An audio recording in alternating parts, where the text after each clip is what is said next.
Salut à tous les footeux, bienvenue à Footland. Comme vous le savez, le mercato bat à plein régime ces derniers temps.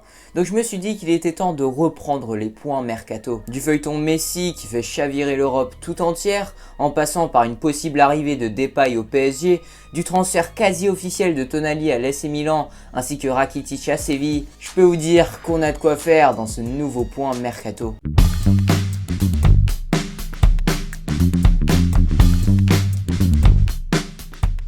Mais avant de commencer les gars, n'oubliez pas de lâcher un petit like et surtout abonnez-vous pour ne rater aucune de mes prochaines vidéos. Alors c'est sorti tout récemment dans la presse, à la recherche d'un attaquant pour remplacer le départ d'Edinson Cavani, Leonardo aurait activé la piste Memphis Depay. D'après France Football, le dirigeant sportif parisien se serait tout récemment renseigné en vue d'un possible transfert.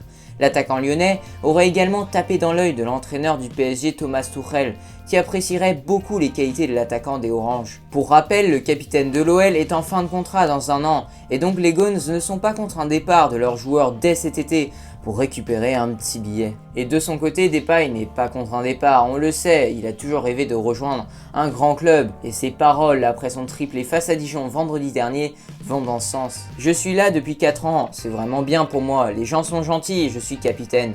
Après, vous devez penser à votre carrière, à vos ambitions. Et comme on le sait, cette saison, il n'y a pas de Ligue des Champions, donc c'est très dur à accepter. De quoi laisser la porte ouverte à toutes les possibilités. Reste à savoir si le PSG est prêt à aller plus loin sur ce dossier, estimé entre 30 et 40 millions d'euros. Mais attention, le Barça rôde aussi sur ce dossier.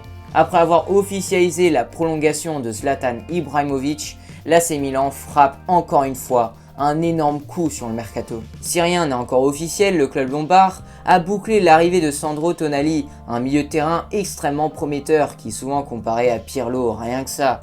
Il y a quelques temps, il était tout proche d'un accord avec l'Inter Milan, il était même tombé d'accord sur les termes d'un contrat avec les Nerazzurri, mais il devrait rejoindre l'ennemi juré, l'AC Milan. En effet, après l'accord entre le joueur et le club, les rossoneri ont augmenté leur offre pour shipper le jeune italien. La presse italienne parle d'un prêt payant de 10 millions d'euros pour le milieu de Brescia, ainsi qu'une option d'achat fixée à 15 millions d'euros plus 10 de bonus et un pourcentage sur une future revente. L'AC Milan pourra donc aligner un milieu Benazer Tonali Kessié, un milieu terrain complet et polyvalent, sûrement un des plus prometteurs de la Serie A. C'est vraiment un gros coup réalisé par l'AC Milan, surtout à ce prix-là. Et maintenant, on passe au feuilleton qui fait chavirer l'Europe à lui tout seul.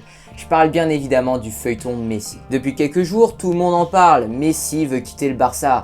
Pire, il ne se considère même plus comme un joueur du Barça, c'est terrible pour le club catalan, qui était déjà dans une crise profonde avec 0 trophée remporté cette année.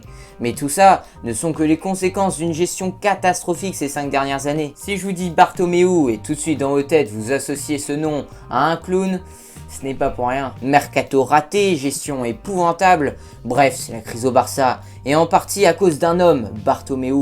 Résultat, même Messi, l'enfant du club, veut partir.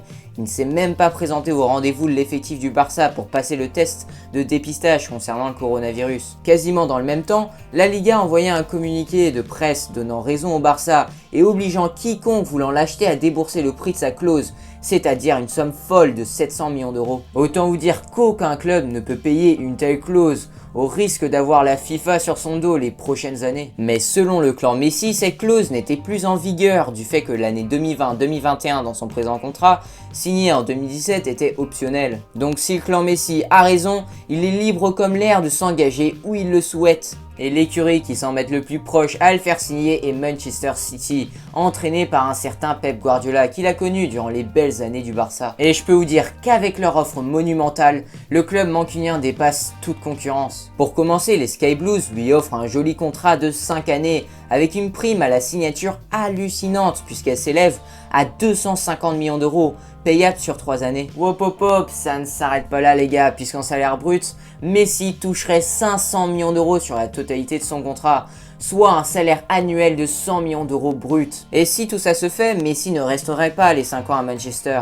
Il restera d'abord 3 ans à Manchester City avant de rejoindre la filiale du club aux États-Unis, New York City. Quoi qu'il en soit, les chiffres sont vertigineux. Mais bon, ce n'est pas terminé, le feuilleton risque de durer pendant tout le mercato estival. Alors maintenant, on passe à une info mercato beaucoup moins hypante tout de suite avec un transfert quasi bouclé d'Ivan Rakitic au FC Séville. L'accord entre le Barça et Séville sera en tout cas total, alors que Ronald Koeman ne comptait plus sur lui qui a disputé 31 rencontres de Liga cette saison.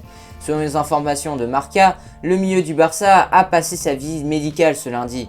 Un contrat de 3 ans est évoqué pour celui qui était devenu indésirable du côté de la Catalogne. Bon, entre nous, Rakitic pouvait difficilement mieux espérer comme rebond. Et enfin, on termine avec une info à propos de l'Atlético de Madrid. Je vous préviens, les dirigeants de l'Atlético Madrid vont faire du ménage dans leur effectif. Des ventes devront se produire pour que de nouveaux visages arrivent. La direction a déjà prévenu. 7 joueurs plutôt intéressants risquent ainsi de partir. Dans le secteur défensif déjà, le latéral international colombien Santiago Arias est en vente et les Colchoneros souhaitent en tirer 15 millions d'euros. Un autre latéral de l'effectif, Kieran Trippier, pourrait lui aussi partir. Arrivé il y a un an, il avait convaincu tout le monde avec des débuts très convaincants avec le club madrilène, avant de baisser le niveau au fur et à mesure que la saison avançait. Le club madrilène ne refusera donc pas une belle offre. Le défenseur central Mario Hermoso devrait lui aussi plier bagage. Il n'a pas convaincu Diego Simeone et souhaite un temps de jeu supérieur, lui qui est seulement 4e défenseur dans la hiérarchie. La Real Sociedad serait d'ailleurs sur le coup. Dans l'entrejeu, le Mexicain Héctor Herrera est lui aussi considéré comme un indésirable. Et enfin, dans le secteur offensif, le nom de Thomas Lemar revient encore une fois. Décidément, le Français est toujours aussi décevant. C'est vraiment un fiasco, surtout au vu de son gros salaire. Mais il pourrait rebondir en première ligue selon les dernières actualités. Et Vitolo ainsi que Diego Costa sont eux aussi considérés comme des indésirables. En tout cas, ça risque de bouger du côté de l'Atlético Madrid. Et voilà les gars, on touche à la fin de ce point mercato. Si ça vous a plu, bah alors likez et surtout abonnez-vous et cliquez sur la cloche de notification pour ne rater aucune de mes prochaines vidéos. Maintenant, on va passer au duel du jour.